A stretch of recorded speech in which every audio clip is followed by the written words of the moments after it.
Bueno, seguimos viendo un poco más antes de hacer el ejercicio de diseño de lo que nos pone por aquí el libro. Inversión del sentido de giro de los motores. Esto sería aplicable a circuitos de fuerza, lógicamente, ¿no? Me está diciendo cómo tengo que conectar las fases del motor para poder hacer la inversión de giro. También lo habíamos visto, es tan sencillo como cambiar el orden de dos de las fases. Pueden ser las dos fases que yo quiera, la 1 y la 2, como es el ejemplo que pone en la figura, puede ser la 1 y la 3, que es como habitualmente lo hacemos en los esquemas que tenemos en las prácticas de taller, o podrían ser la 2 y la 3 también. Un par de fases, cambio su orden y el sentido de giro del motor cambia. Cuando conectamos una máquina, hay que tener en cuenta que se supone que tenemos que tener una secuencia directa. Una secuencia directa que se suele indicar con una S y una D mayúsculas, es cuando las fases se suceden en el orden L1, L2, L3. Si pienso en las ondas de corriente alterna que van desfasadas 120 grados, el máximo primero lo va a tomar la 1, luego lo va a tomar la 2, luego lo va a tomar la 3, luego la 1, la 2, la 3, están siempre sucediéndose en ese orden.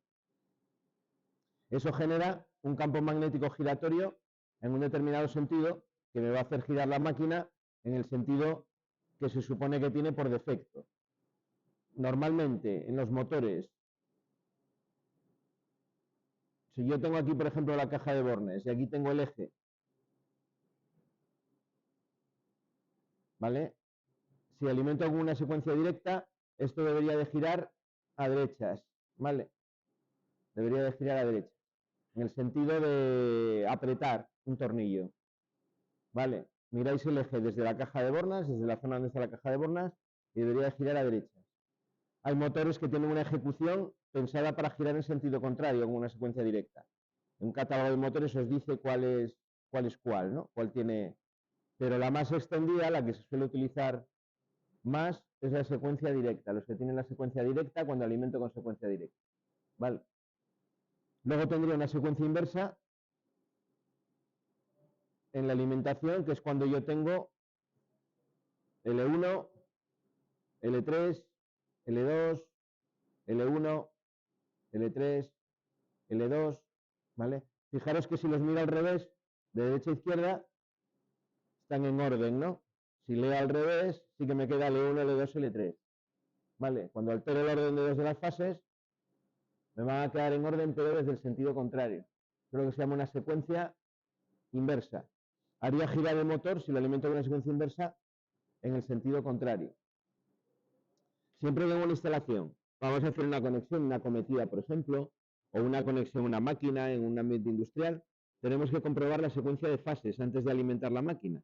Bueno, yo puedo conectar, tener el interruptor seccionador, las protecciones, todo lo que me dé paso de corriente a la máquina, puedo tenerlo bajado todo, ¿vale?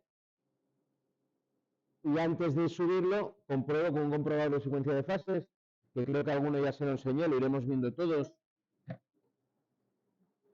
como este que tenemos aquí. Es un aparato de medida que tiene 3 cables, ¿vale?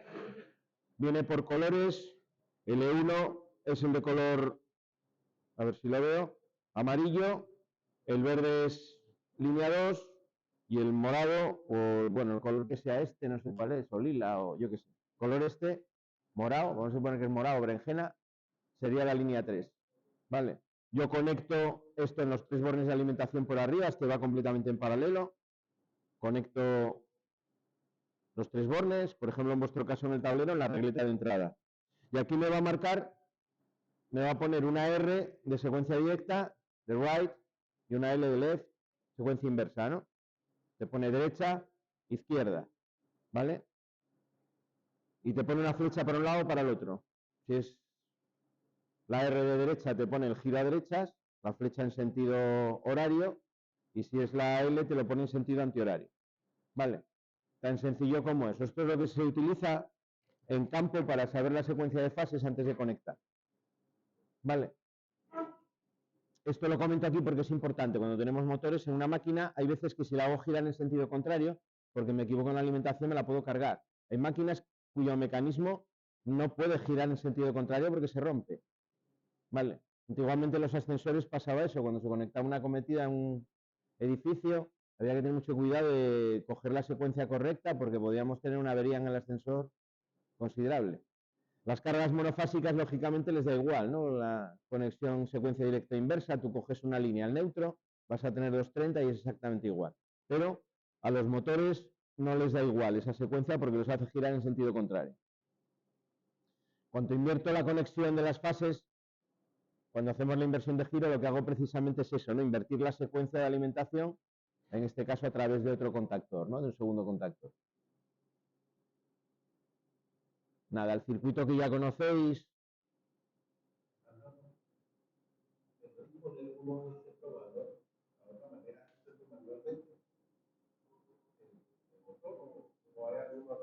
El problema es que si tienes una máquina real no puedes hacer la prueba. No puedes hacer la prueba.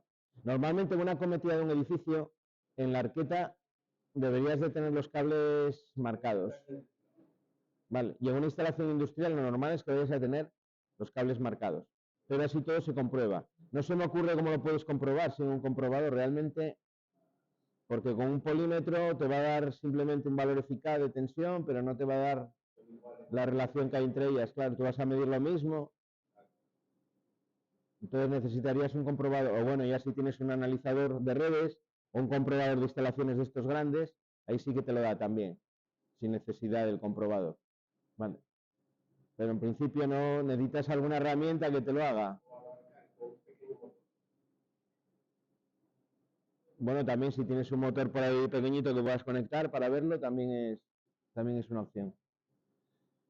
Bueno, mira, el circuito de fuerza de siempre. Bueno, le faltan bornas y lo que queráis. Lo que nos vamos a fijar, ¿qué fase se está invirtiendo aquí?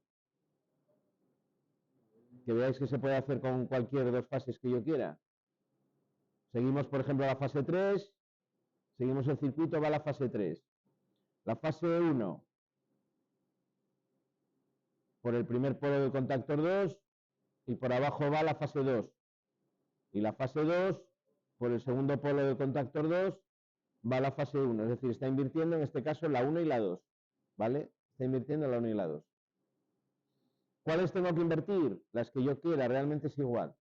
Siempre y cuando invierta solo 2, porque si invierto 2 y las otras 2, entonces lo que he hecho ha sido volver a las condiciones de principio. Lo tengo exactamente igual que lo tenía al principio. Sigo teniendo una secuencia directa. La inversión solo la tengo que hacer una vez.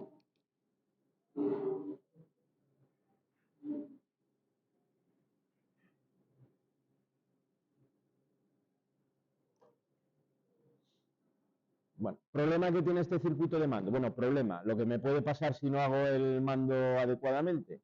Este circuito de fuerza era el que habíamos visto que me podía dar lugar a un cortocircuito, ¿no? Si yo conecto este contactor, imaginaos que está conectado y a la vez conecto el 2, lo que estoy haciendo es unir la fase 1 con la fase 2. ¿Veis? Estoy haciendo ahí un cortocircuito. Y a través del segundo polo lo mismo. Estoy uniendo la fase 1, bueno, la fase 2 en este caso, a través del segundo polo, con la fase 1 también. Estoy haciendo un cortocircuito de dos fases entre sí, por dos polos del contactor. ¿Vale? Con lo cual, tengo que evitar la conexión simultánea de los dos. ¿Eso lo soluciono cómo? Con una incompatibilidad, ¿no?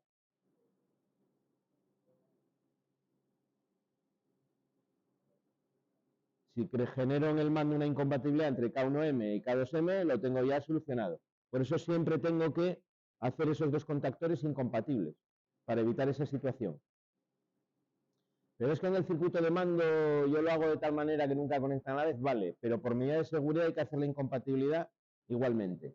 La incompatibilidad que llamamos eléctrica, estoy hablando ahora, que es donde están las bobinas de los dos contactores, añado el contacto cruzado, ¿vale? Aquí tengo K1M, si este fuese K2M, y si este es K1M, aquí tengo K2M. ¿Vale? Esa es la incompatibilidad eléctrica. Además de eso, se añade también lo que se llama la incompatibilidad mecánica. Cuando por catálogo miro lo que se llama un bloque inversor, que es ese conjunto de dos contactores para invertir el sentido de giro, viene con una pieza de plástico en medio que impide mecánicamente que los dos entren a la vez. Es una pieza que simplemente me bloquea el núcleo del otro contactor mecánicamente, no tiene más. Aunque yo alimente las dos bobinas a la vez, el que entró primero me está bloqueando mecánicamente que entre el segundo, que se mueva. Al no poder moverse el núcleo, aunque yo alimente la bobina del otro contactor, los contactos no se mueven, con lo cual no entraría. Enclavamiento mecánico. En uno de los dos, sí. No, en uno de los dos o entre los dos. Es una pieza que se pone justo entre los dos.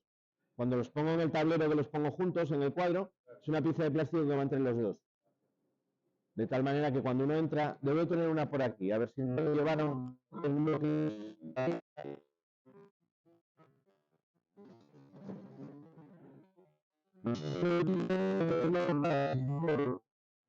Porque no podemos tener tanto material. Es decir, si sacamos dos contactores solamente para cuando vayamos a invertir el giro, que venga con bloque inversor, pues tenemos que multiplicar muchas veces el material. Entonces nosotros no lo ponemos, pero en la realidad sí se pone, ¿eh?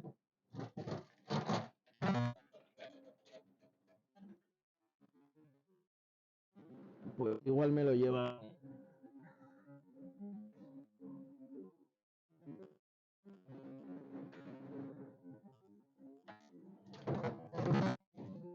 A ver.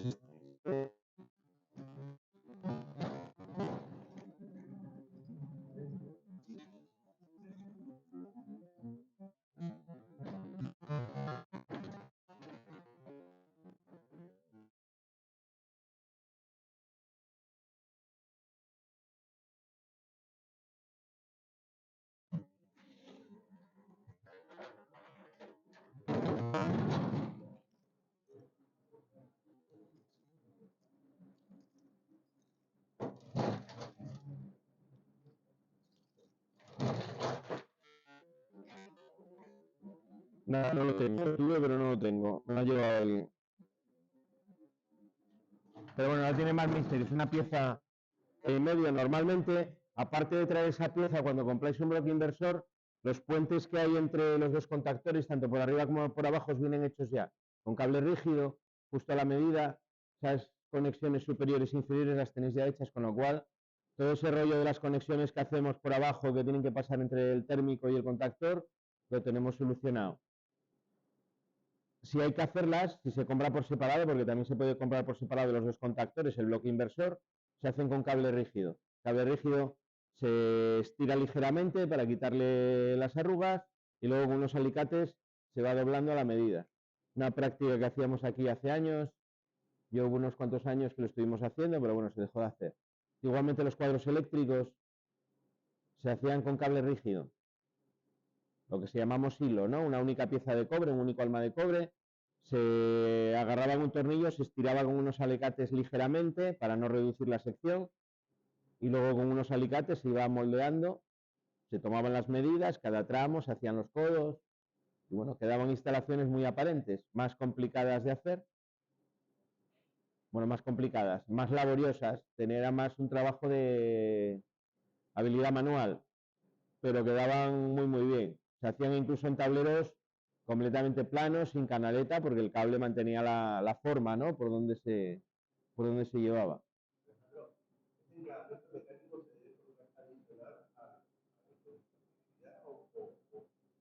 Es adicional, sí, se ponen las dos. Tengo el enclavamiento eléctrico, lo sigo poniendo y luego le añado el enclavamiento mecánico, los dos. No, tienen que estar las dos a la vez. En seguridad, tanto eléctrica como de otro tipo, utilizamos siempre lo que se llama el principio de la redundancia, que es que mientras más medidas de seguridad tengamos, aunque vaya una encima de otra, mejor. ¿Vale? Por ejemplo, cuando hacemos un trabajo en tensión, cogemos herramienta aislante, ponemos una alfombrilla aislante para rodear la zona en la que vamos a trabajar, por ejemplo, si estamos trabajando en una arqueta, para evitar que hagamos contacto con codos, ¿no? en otras partes y conducir la electricidad. Nos ponemos botas aislantes, todo, nos ponemos guantes también, es decir, estamos cortando el paso de la corriente en varios tramos. Alguien diría, vale, es que con la herramienta solamente me sirve, ¿no? Si no toco nada más y estoy con cuidado de no tocar, solo con la herramienta, me puede valer. Vale. ¿Por qué me pongo los guantes? Bueno, los guantes son otra traba más para la corriente. Pensar que un guante aislante, si tiene un poro, la corriente ya va a pasar por ese poro. Es como, la corriente en ese sentido es como si fuese agua. Si tengo un poro, ya no es estanco, va a poder pasar la corriente. Entonces se ponen varios obstáculos para la corriente, se hace la seguridad redundante para garantizar que no va a haber ningún tipo de peligro. Pues aquí lo mismo. Aunque pongamos el enclavamiento eléctrico, pongo el mecánico. Aunque pongamos el mecánico, añado también el eléctrico. Ya os digo que el mecánico aquí no lo montamos en el taller, pero en un cuadro real pues convendría ponerlo. Bueno, ahí tenéis la foto de cómo son los bloques inversores. Veis que tienen una ligera separación, quizás en el que mejor se ve, aunque esté un poco borroso, es en el de Siemens, ¿no? El que tenéis a la derecha. Esta pieza que hay aquí, que tiene como dos círculos, ese es el enclavamiento mecánico. Vale.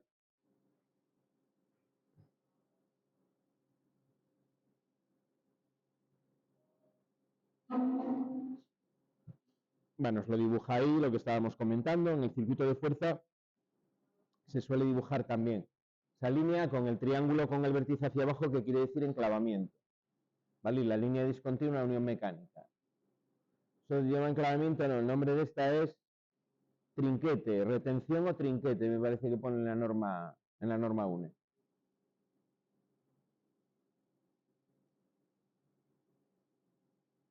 Nada, los contactos de enclavamiento eléctrico, simplemente es cruzarlos, lo que quiero enclavar es una incompatibilidad que ya habíamos visto.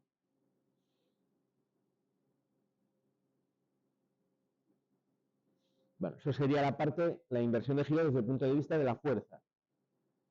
Desde el punto de vista del mando, el libro me pone aquí varias opciones, ¿no? Como siempre aquí, pues depende de la máquina que sea y de lo que yo quiera conseguir. Os pone primero lo que sería a la izquierda un mando puramente manual, con un conmutador rotativo que me da paso de corriente a la rama de la izquierda o a la rama de la derecha. Es de 3 posiciones porque tiene una posición intermedia de reposo, de paro. Vale, fijaros que en ese caso sería tremendamente sencillo, ¿no? El conmutador, si lo pongo para un lado me da corriente acá M1, si lo pongo para el otro lado, para la derecha, me da corriente acá M2. Mando completamente manual.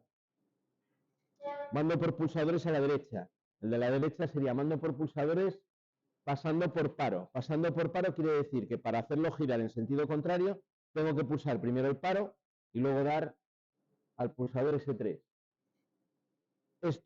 Este montaje, si se va a hacer con un motor pues de más de 0,75 kilovatios, habría que poner unas temporizaciones para darle tiempo a que el motor frene, ¿vale? Habría que añadir temporizaciones para que cuando doy la orden de marcha en sentido inverso, espere un tiempo antes de cerrar los contactos del contactor, porque bueno, las corrientes que pueden aparecer, si la máquina tiene mucha inercia y está todavía frenando, son bastante considerables.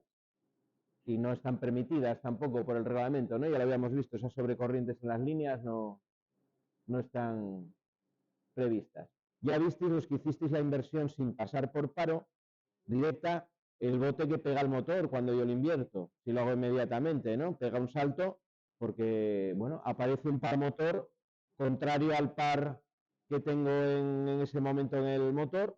El par lo estoy dando en un sentido, de repente lo invierto y lo doy en sentido contrario y aparece una fuerza ahí, un golpe mecánico bastante fuerte en el eje del motor. Dependiendo de la máquina, de lo que tenga conectado, eso no puede no ser bueno.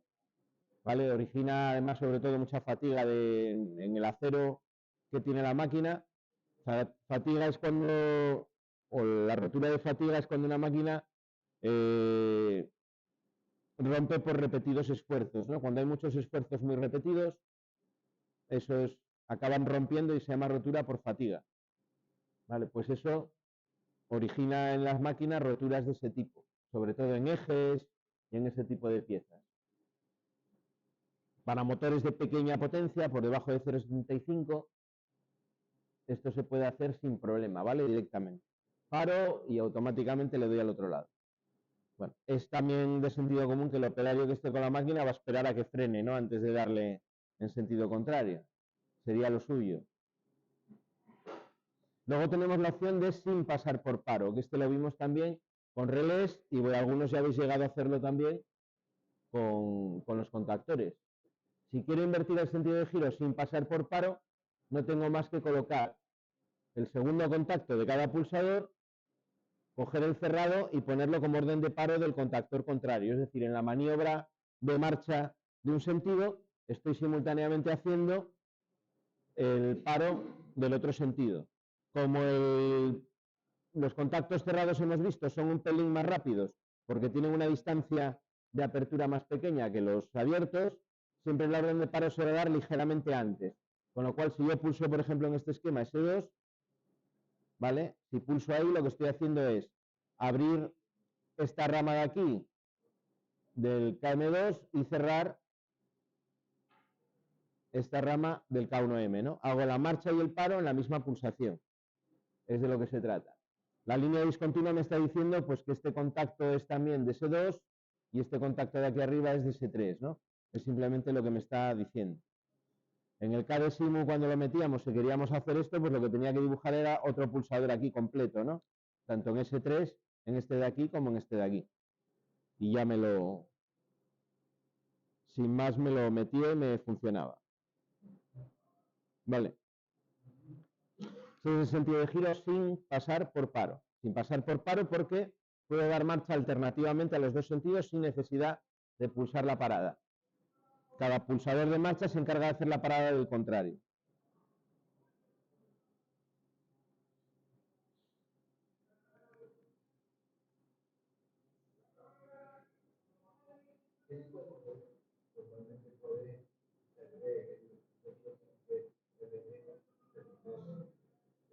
Motores pequeños, por debajo de 0,75 kilovatios, 0,5, motores muy pequeñitos. Por ejemplo, un portón de un garaje lo puedo hacer sin problema. Motores de un portón de un garaje, si son trifásicos, pues suelen ser de medio kilovatio o por ahí, no más.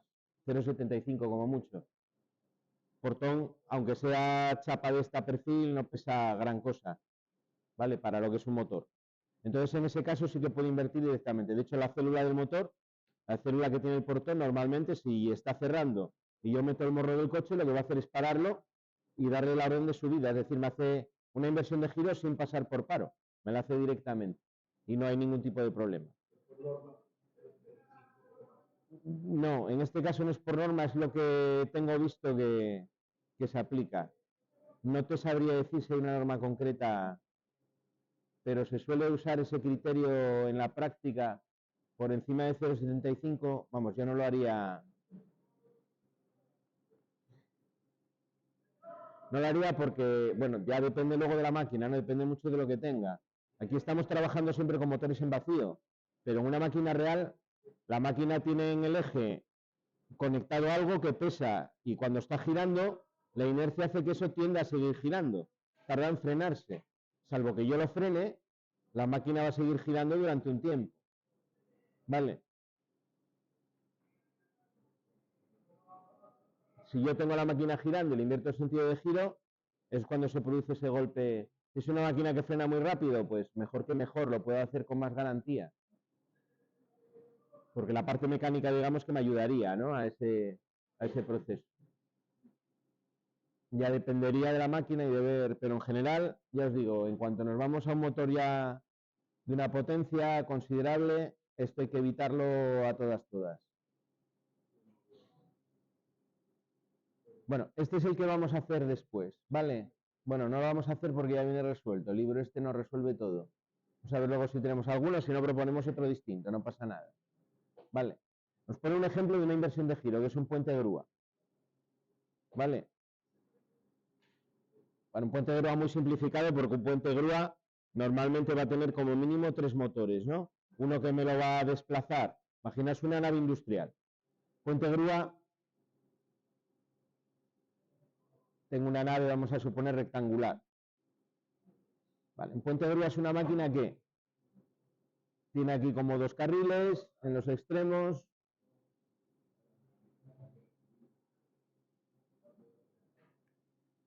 Bueno, en medio tiene lo que es el puente, se llama puente porque está apoyado pues en los dos laterales, ¿no? Como si fuese un puente. Vale. Esta pieza de aquí, esta parte, esa viga, es como una viga. Bueno, o sea, incluso muy grandes que tienen una cabina en medio desde donde se controla, ¿no? Ahí desde el puente de grúa pequeñito hasta puente grúas enormes. Eso se puede desplazar en los dos sentidos, ¿vale? Por la nave, hacia un lado y hacia otro. Luego aquí en medio tiene un carro, que es donde tiene propiamente la grúa, que a su vez se puede desplazar a derecha y a izquierda. ¿Vale? Se puede desplazar a derecha y izquierda. Y luego aquí en medio tendría esto que veis representado en la figura, ¿no? Un gancho que puede bajar y puede subir. Tiene 3 ejes de movimiento. Movimiento en 3D. ¿Para qué se usa un puente grúa? Bueno, cuando hay que mover maquinaria, piezas grandes dentro de una nave industrial, los movemos con un puente grúa.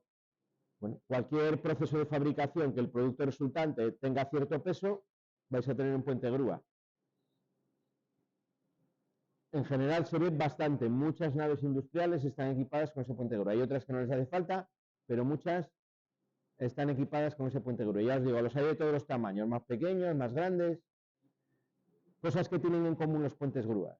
Pues finales de carrera para el final de cada movimiento. Tienen 3 motores con doble sentido de giro, cada uno de ellos. Aquí pues tendrá final de carrera en este sentido, otro final de carrera en este sentido. Aquí tendrá otros 2 finales de carrera, ¿no? Lo que es el puente en sí también. Y el propio motor con el gancho también tiene finales de carrera. ¿Vale? Aquí hay, bueno, finales de carrera a veces no es tan sencillo. A veces pues llevan cuenta revoluciones, que en función del número de vueltas se va a cortar como si fuese un final de carrera. En los pequeñitos llevan como lo que llevan los... Joder, ¿cómo se llama? Lo que llevan los todoterreno delante, ese pequeño motorín. Un winch. Esos llevan un final de carrera que lo actúa el propio gancho, donde está metiéndose la parte de la polea donde tienes el alambre de acero que lleva el gancho. Al llegar hacia arriba aprieta el final de carrera, como una anilla que acciona el final de carrera cuando llega al final. Bueno, hay muchas variantes, ¿no? Esto estamos simplificando realmente mucho lo que es un final de carrera. Hoy en día se suelen controlar con variadores de frecuencia para, bueno, para evitar esos golpes de arranque que tienen. Si imagináis un puente grúa con una carga colgando y yo le meto un golpe en el arranque, lo normal es que la carga empiece a balancear, ¿no? Y eso no es muy bueno. No es muy bueno porque si estoy muy al límite de carga me podría incluso echar abajo el puente grúa, la carga balanceando. Entonces, con un variador de frecuencia, como un arrancador estático, como le puedo hacer un arranque suave, puedo empezar a hacer girar el motor de manera suave, la carga no va a balancear porque no va a tener ese golpe, ¿no? de arranque del motor. No lo va a sufrir. Pero bueno, el libro aquí os simplifica un poquito pues para poder ejemplificar lo que es una inversión de giro, ¿no? Entonces os pone uno de los ejes del motor con sus 2 contactores, que es lo que tenéis ahí en la figura, una botonera para darle las órdenes de que vaya para un sitio o vaya para el otro, y los finales de carrera en cada recorrido, ¿no? Y os plantea un circuito de mando que podría controlar eso. Un pulsador de paro, que es este de aquí, ¿vale? 2 pulsadores de marcha para cada sentido. Aquí tenéis un sentido y aquí tendría el otro. Esos 2 pulsadores serían marcha.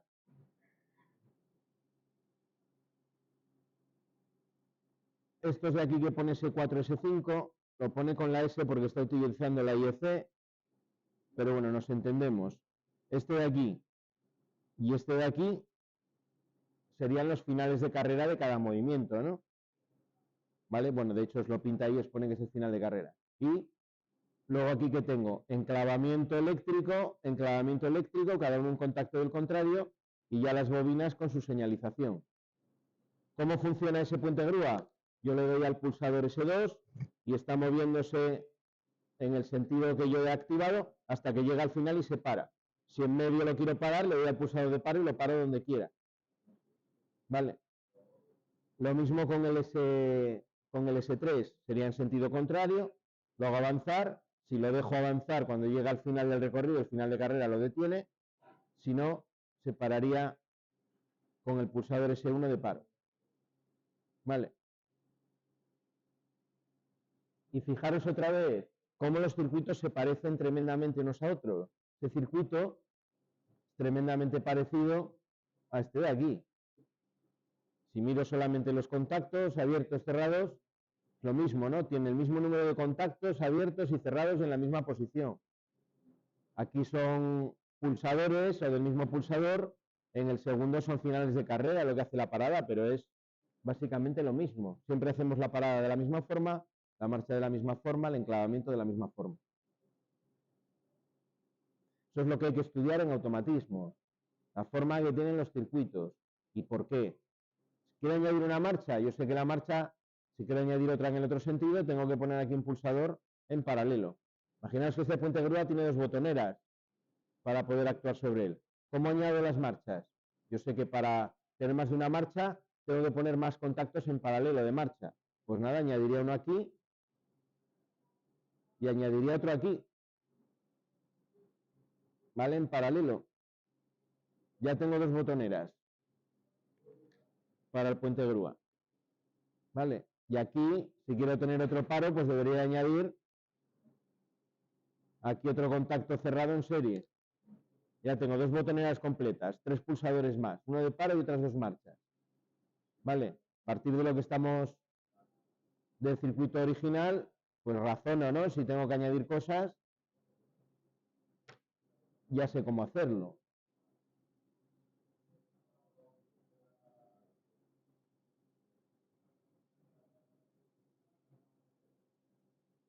Bueno, esto ya lo hemos hecho, las actividades que pone aquí realmente lo hemos hecho en las prácticas. Y el 3 también, que es la modificación que tenemos precisamente en la práctica de la inversión de giro. Bueno, más cosas que nos pone el libro por aquí. Los temporizadores. Uso de temporizadores. Nosotros hemos visto hasta ahora, bueno, hemos visto no, porque algunos ya habéis visto los dos. Hemos empezado a trabajar en una práctica con los temporizadores electrónicos y electromecánicos, ¿no? El electrónico es el estrechito, este por ejemplo de aquí, que lo hay en color gris oscuro casi negro, que es este, ¿vale? Y lo tenemos en color blanco. Color es simplemente que el fabricante, pues la última gama que ha sacado los ha sacado de este color, tanto los contactores como los temporizadores. Vale, ahora los fabricantes de material de esto empiezan a utilizar cierto diseño y hacen el diseño de todas sus gamas en el mismo color, con los mismos acabados y demás, como si fuese Apple. Y luego tenemos los electromecánicos, que son estos que son de color beige y color marrón, que son más anchos, que esos son como un reloj movido por un pequeño motor eléctrico, ¿vale? Que se alimenta cuando yo alimento la bobina y que dentro de lo que tiene son engranajes. Pequeño motorín que es lo que hace las veces del resorte, ¿no? En un reloj tradicional, y luego unos engranajes que son de plástico, pero hacen la misma función que hacen los engranajes en un reloj. Hacerlo girar a una determinada velocidad, ¿no? Para contar el tiempo. Bueno, aquí nos va a presentar el tercer tipo, que son los neumáticos, los que montamos encima del contactor, el bloque temporizado.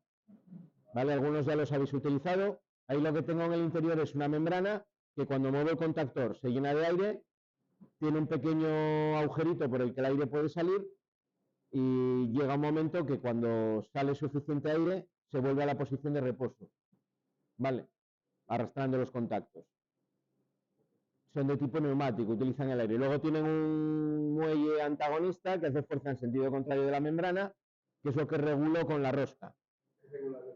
Sí, la rosca lo que me regula es el muelle, en función de que ponga apriete más o apriete menos, va a tardar más o menos tiempo en que se pueda vencer, ¿no? La fuerza del muelle por la membrana. Es un mecanismo, a mí me pareció, no sé, cuando me enteré cómo funcionaba, me pareció bastante ingenioso.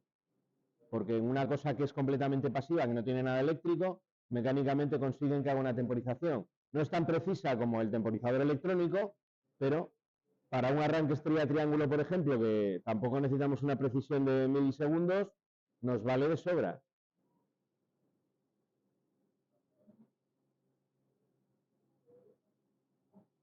Bueno, nos propone aquí un circuito que es el arranque temporizado de un motor.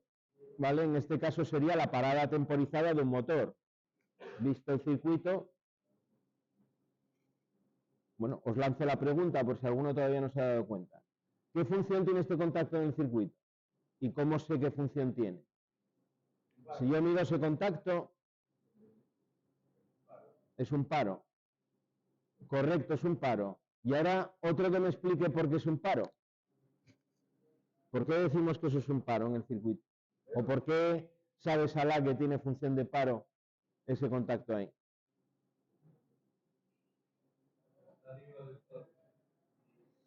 Que está arriba del todo no es definitorio, porque yo si ese contacto lo pongo aquí,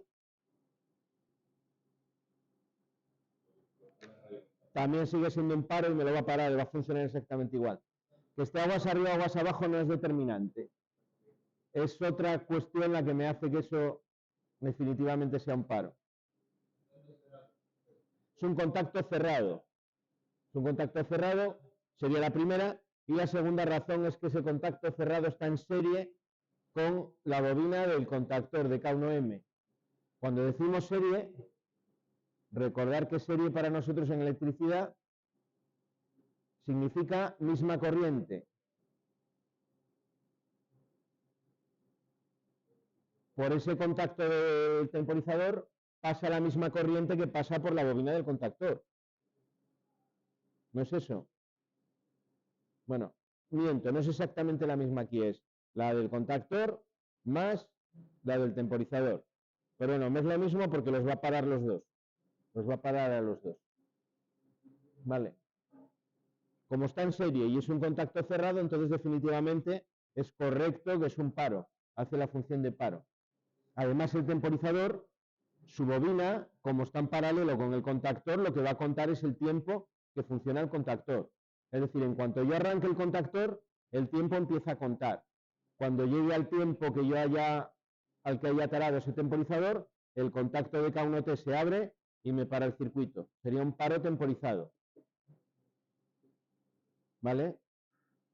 Tengo, por ejemplo, en una industria, un proceso que necesita una ventilación. Bueno, activo la ventilación y la ventilación se para sola al cabo del tiempo, pues para que no quede encendida. Si calculamos que no sé, en 3 minutos, al ritmo, al volumen de aire que estamos moviendo, he sido capaz de ventilar la estancia, a los 3 minutos hago que se pare automáticamente. Y en el otro momento que vuelva a haber otra razón o otra causa para poder ventilar, pues lo volvemos a activar y está funcionando otros 3 minutos.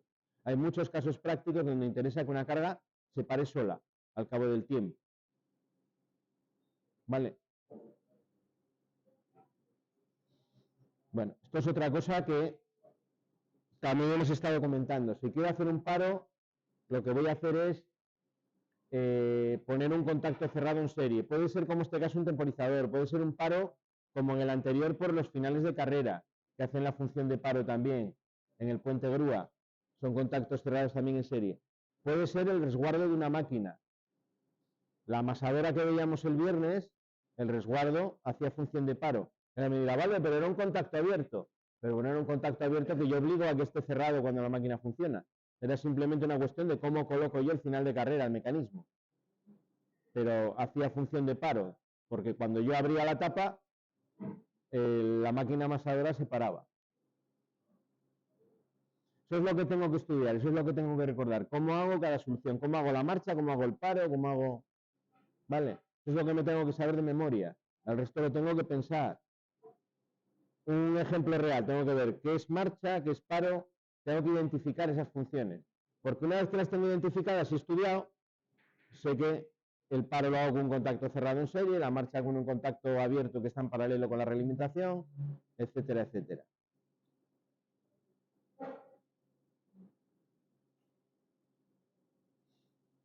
Bueno, y hasta aquí hemos visto un poco la parte teórica del tema. Creo que no me faltan hojas aquí. Vamos a ver.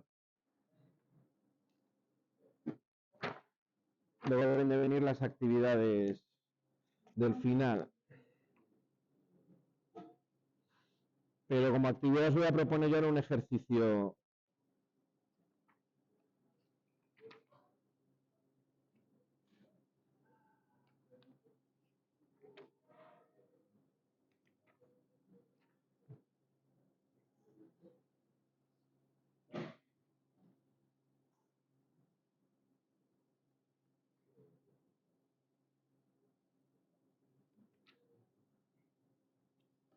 Sí, luego ya vienen las actividades.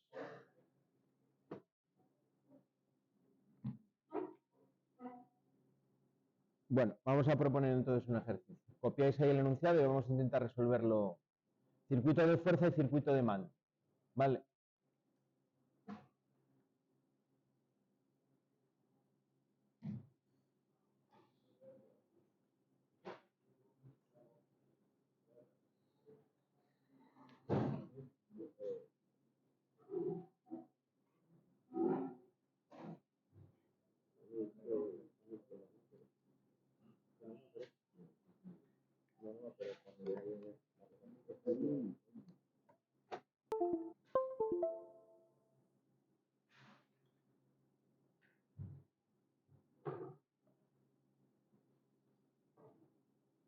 Vamos a intentar resolver, vamos a llamarlo sierra automática.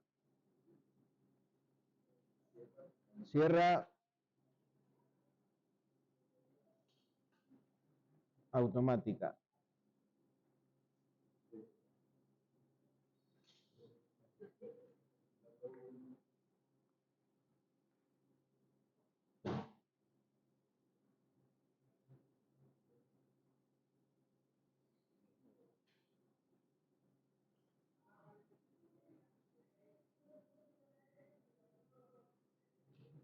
Voy a hacer primero un pequeño esquema de cómo sería la máquina vista desde arriba.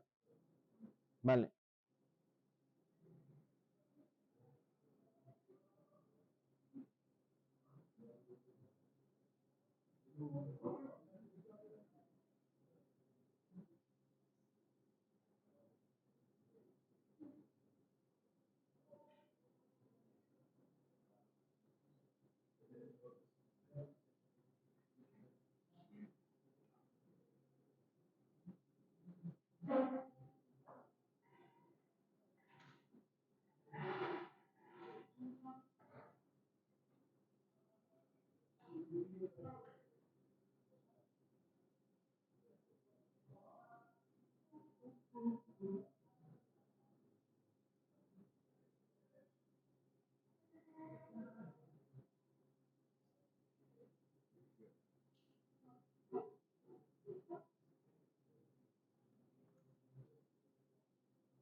Bueno, el esquema sería, ahora os lo explico.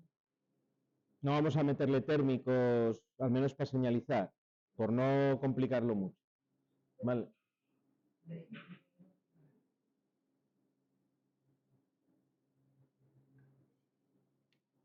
Esto sería lo que es la tabla.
Bueno, copiar ahí el funcionamiento, os lo dicto y luego ya acabáis de copiar el esquema.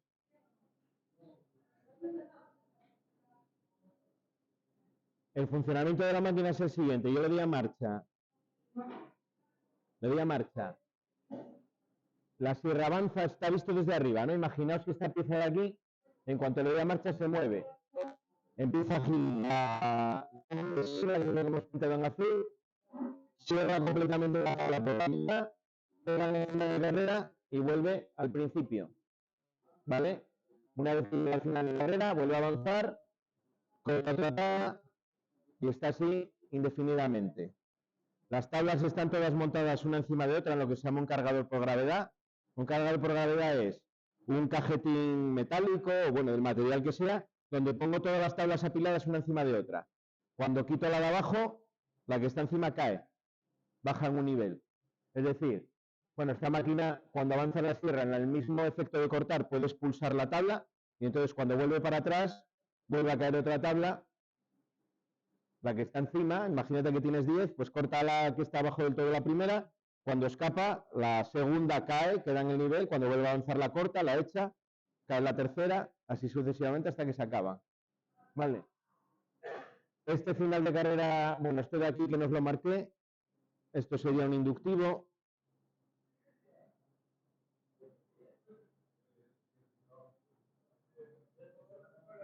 Podemos llamarlo B4, que cuando no detecta tabla la máquina se para, ¿vale? Eso sería un paro. Cuando no detecta, la máquina se para. Lo mismo con el resguardo que tenéis aquí. Si está funcionando y yo abro el resguardo, es como la típica verja, ¿no?, que cierro, o una rejilla que cierro y me tapa la máquina para que el operario no pueda meter la mano en medio. Si lo abro, la máquina se para. ¿Vale? Esos dos, B4 y B3, serían órdenes de paro. ¿Vale?